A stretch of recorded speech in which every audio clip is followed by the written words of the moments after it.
questions. Questions orales. The Honourable Leader of the Opposition.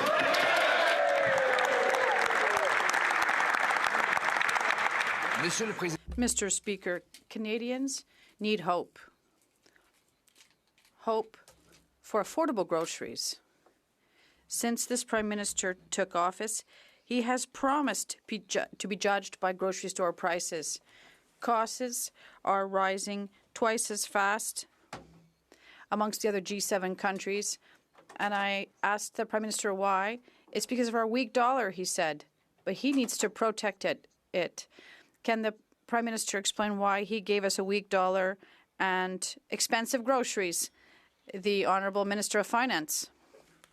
Mr. Speaker, I would like to quote the Leader of the Opposition from 26. He invited his colleagues to turn this rhetoric into reality. We see obstruction right now. Canadians asked us to present a plan to grow the Canadian economy, Mr. Speaker, to protect Canada's sovereignty and to ensure that Canadian families, our seniors, the young people, have a promising future, Mr. Speaker. Can the Leader of the Opposition, will he support the government to pass our budget? Rather than quoting people, he, in 2023, said that he would stabilize grocery prices before Thanksgiving.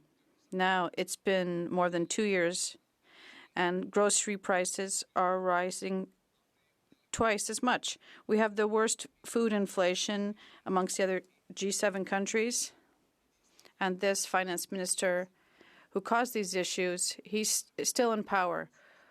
Why does the Prime Minister continue with these taxes and inflationary deficits, and why is he depriving Canadians of affordable food?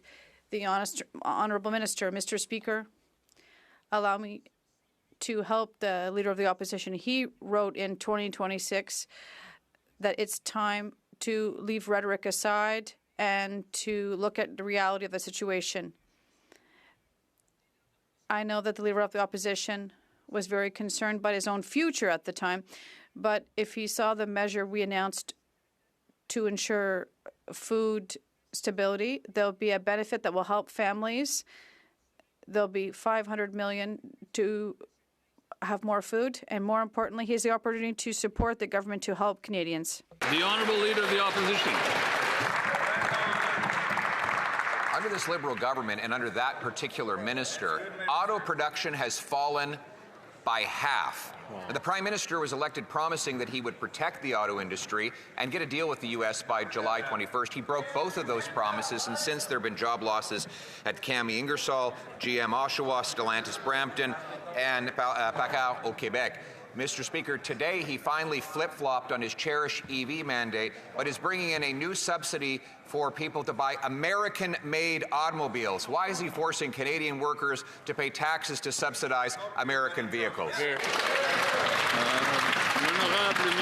The Honourable Minister of Finance. I know it's Thursday, but I have good news for the Leader of the Opposition.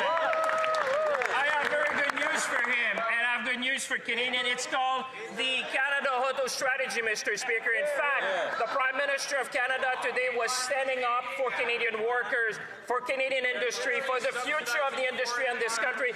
They can yell as much as they want on this side of the House, Mr. Speaker, but the workers know what we have done for them. They know what we're doing today and what we're going to do in the future. Mr. Speaker, we'll build Canada strong. The Leader of the Opposition. Mr. Speaker, that minister was in charge of industrial policies, the Minister of Industry, while automobile production fell in Canada by half. And now under this Prime Minister, we've lost 5,000 more auto jobs. Here's the deal that he's announced today. The American president will continue to tariff Canadian-made automobiles going into the U.S., while Canadian taxpayers will be forced to subsidize American vehicles coming back into Canada. Instead of subsidizing American vehicles and killing Canadian jobs, why not take our plan to take the GST off Canadian-made automobiles? The Honourable Minister of Finance. Mr. Speaker, I will tell him that under my watch, for the first time in Canadian history, we brought a European manufacturer manufacturer to invest in our country, Mr. Speaker. It's called Volkswagen. It's called St. Thomas. It's called the car of the future, Mr. Speaker. Volkswagen has invested a record amount in Canada, Mr. Speaker. They can yell as much as they want, but the people in St. Thomas know who did it. They know what we're doing today, and they know we're going to support our worker, our industry, and the auto sector in this country, Mr. Speaker. Let them continue to criticize. The Honourable Leader of the Opposition. Mr. Speaker, he's literally yelling for us to stop yelling. This is an example of the Liberal illusion.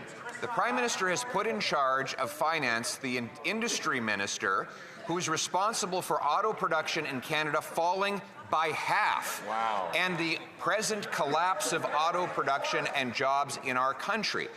Now, the Prime Minister broke his promise to negotiate a deal with the U.S., and now he wants to subsidize U.S.-made vehicles. Why not take taxes off Canadian-made vehicles so that we can bring home jobs to our country?